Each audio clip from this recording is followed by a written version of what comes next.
naitwa Azan Mufti. Mimi ni mjumbe wa mkutano mkuu kutoka mkoa wa Shinyanga. Mimi ni mjumbe wa kamati tendaji ya TFF ya Tanzania, lakini mimi pia ni mwenyekiti wa masoko na wanahabari wote kwa taarifa kwa tarehe 27 na tarehe 28. Tarehe 28 tutakuwa na mkutano mkuu wa TFF. Nimepata bahati ya kuwa wenyeji wa mkutano mkuu wa TFF Tanzania. Namshukuru sana rais wetu mpya kwa kukubali na kutuamini kuwa wenyeji wa mkutano mkuu wa TFF kwa mwaka huu. Kwa hiyo tukapendelea kwamba nyinyi ni watu muhimu sana kwenye huu mkutano, mfahamu. Lakini mimi nikiwa pia kama mwenyekiti wa TFF upande wa wanahabari na masoko, kwa vyema niongee na watu wangu, maana sasa naongea na watu wangu kabisa usiku, kwa sababu sasa ndio mwenye idara. Nikafikiri kwamba kutane tuzungumze, sio vyema mkasikia tujuu kwamba bwana kuna mkutano mkuu au wakaja waandishi wa habari watu wakahama, msiwe nayo. Kwa karibuni sana, tutakuwa na mkutano mkuu tarehe 28 mwezi huu wa pili. Lakini kabla ya mkutano mkuu tarehe 27 tutakuwa na mkutano wa ESCOM. Tutaanza mkutano wa ESCOM.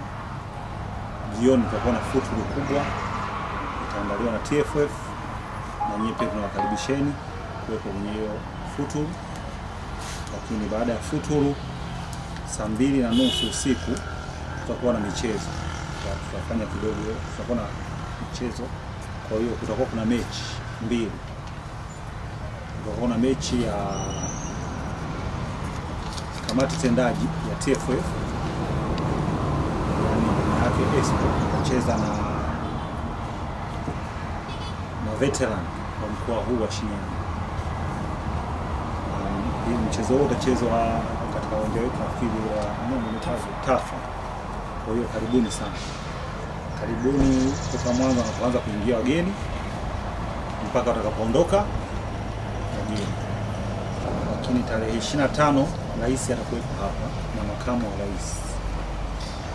Tutakuwa na mkutano mkubwa, nafikiri wote tulikuwa juzi. Rais ataongea na wana michezo wa Kahama. Nia kubwa ni ufunguzi pia kwa uwanja wetu, kwa ushauri kwa ajili ya uwanja wetu. Rais atakuwepo pale na halmashauri nadhani kwenye saa 9. Kwa hiyo pia nayo hii habari inatakiwa na michezo wote wawepo pale. TFF inafanya mkutano mkuu kila mwaka, inafanya mkutano mkuu. Maana ya mkutano mkuu nafikiri wote mnafahamu, ni kufahamishana yaliyojiri yote yaliyopita na nini malengo yetu yalikuwa. Kuna mambo mengi tunazungumzia, timu ya taifa, timu zetu, soka linakwendaje, lazima tutoe ripoti. Sisi kama ESCOM tukiongozwa na rais wetu lazima tutoe ripoti nzima, lakini ndipo tunapopanga matumizi ya msimu mwingine au mwaka mwingine mpya. Ndio maana ya mkutano mkuu. Lakini narejea kusema kama mwanzo, tumepata bahati sana, sio kitu rahisi. Tunamshukuru Mwenyezi Mungu kufanyika mkutano mkuu Kahama. Ni jambo ambalo tunamshukuru sana rais kukubali ombi letu kuja kufanyikia. Kiufupi ni kwamba toka imeanzishwa TFF haijawahi kufanyika mkutano mkuu wilayani, haijawahi kufanyika. Lakini hii imekuwa ni bahati yetu. Lakini pia baadhi ya mikoa mingi sana kama wana michezo mnafahamu haijawahi kufanyika. Kwa hiyo ni fahari kwetu sisi wana Kahama.